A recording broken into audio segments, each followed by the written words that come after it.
Well, now to a lawsuit that has been filed over the special election to fill the seat of the late state Senator Gary Stubblefield.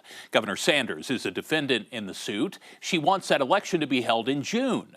But a voter in Stubblefield's district says that would leave his area without a voice in April's fiscal session. And so he's suing. Channel 7's Tyree White was in the courtroom today for a hearing, and he joins us live in our studio with more on the case. Tyree. Colt Shelby, who lives in Franklin County, is suing Governor Sanders. He says the date she set to hold the election to replace Stubblefield is way longer than the 150 days allowed by law.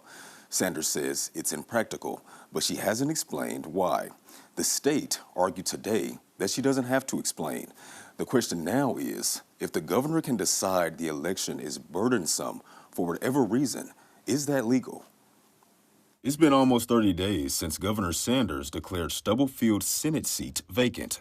She first set the election for November 3rd, 2026, then moved it up to June 9th. But that still leaves District 26 without a senator for the upcoming budget session.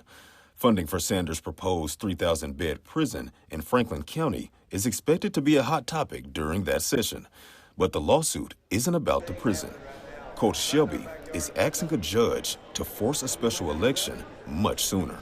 I thought they had a really weak case coming back. It just seemed like, all they could go back to was the governor said, the governor said, the governor said. That's not sufficient. That's not how democracy works. Cameras weren't allowed in the courtroom, but here's what we gathered from sitting inside. Jen Standifer is representing Shelby.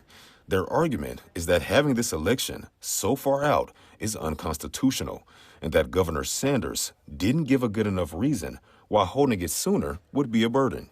The governor seems to indicate that she has discretion to do this, and we disagree. The discretion's simply not there. Standifer called Franklin and Logan County election representatives to testify.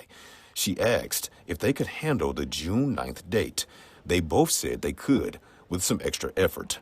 The lawsuit asked the judge to move the election up to around December 9th.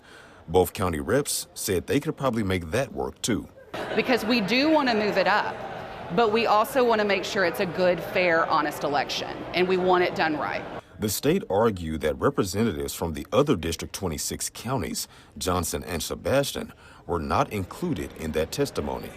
The state's main argument is that the law, 7-7-105, gives only the governor the power to set an election date. It's at her discretion.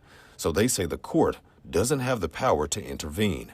Shelby and Standifer disagree, and that's why they're in court today. It's democracy, and I think the judge will decide what the law is. Whether it ends up going into the Supreme Court, that I can't tell you, but I will tell you this. I think the people have spoke volumes about this matter, and hopefully the pushback helps, and the governor sees that the people are talking, and she moves it back, and she gives a fair representation this session.